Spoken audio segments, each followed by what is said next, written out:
What's up everyone? John Rettinger from Techno Buffalo here. When we first saw the Droid Bionic back in January at CES, I was extremely excited. A dual-core phone that's rocking 4G LTE speeds. It sounded like a dream come true for spec and phone nerds like myself. Well, many moons have passed since that announcement. We finally have the Droid Bionic in front of us. Let's go ahead and see if it's still as exciting as it once was.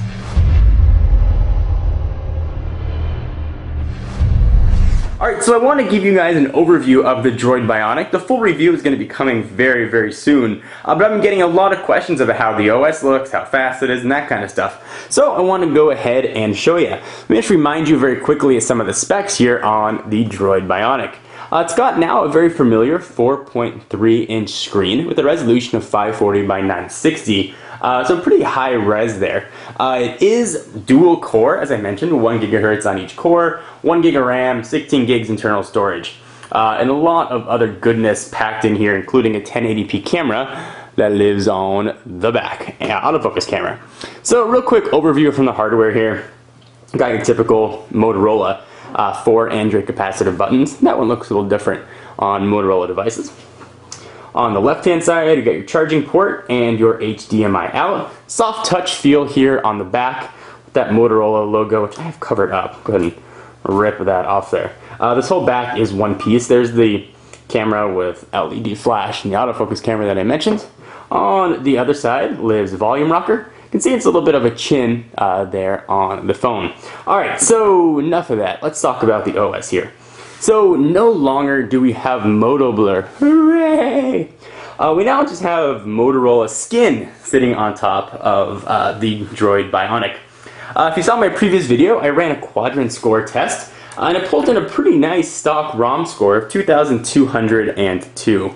So obviously you're getting a very powerful phone. With a very powerful phone comes some neat stuff that it does.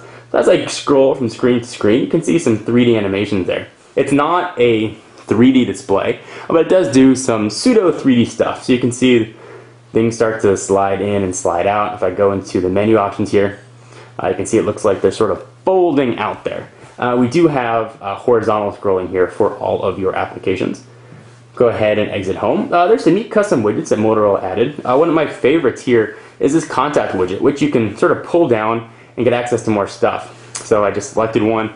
You can either call them, you could send them a message or text, or get your history with that person.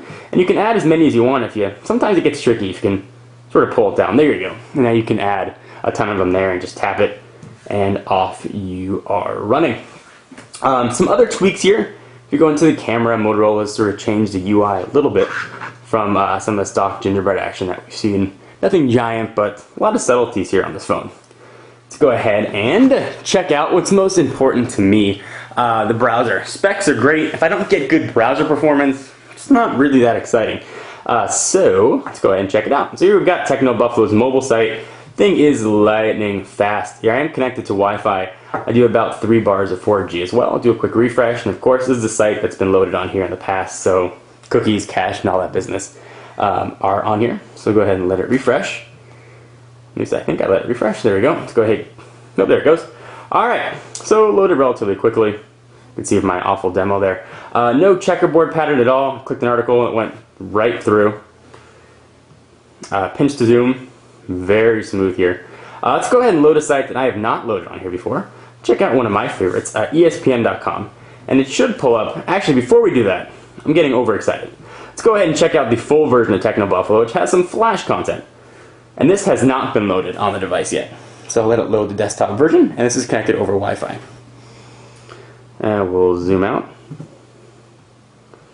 Still pulling in part of the mobile version. There we go. So you can see that there's some other stuff on there as well, and it loads very quickly. So for a site that hadn't been loaded on here before, no checkerboard pattern. There's a bit of a lag though from that first time I touch the screen to when it starts moving. So let's go ahead and check out, let's say ESPN. I have not loaded this on here before.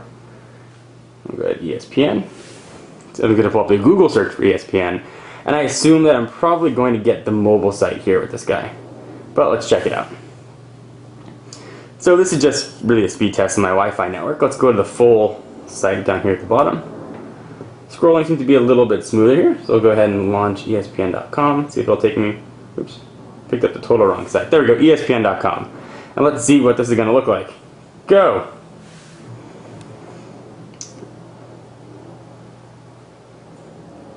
So obviously it loaded pretty fast. There's some, it's HTML5 on here, it's not actually Flash. But it does work well. I see on a site that's this intensive with all that information being pulled in.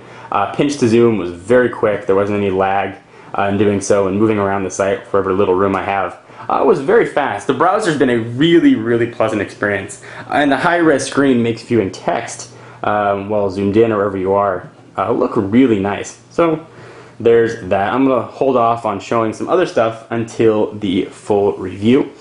Some other sort of neat widgets that we've got in here. I've got a gallery widget for social media accounts. You can tell I don't really use those. What I do like is that small, unobtrusive weather widget. You can see I'm in Irvine, California. Go ahead and add a whole bunch of those and tile them around. If you want to move icons around, you get sort of a new thing here. Let me go ahead and hold this down. You get that sort of, we saw this on Honeycomb. Got those little X's that sort of show how much space you're going to take up when you move it. And as I move stuff around, you get a little bit of a 3D effect as it flows. And it's able to keep up with your finger almost. Let's see. Up, down, up, down, up, down, up, down, left, right, left, right, left, right, left, right, BA, BA, select, start.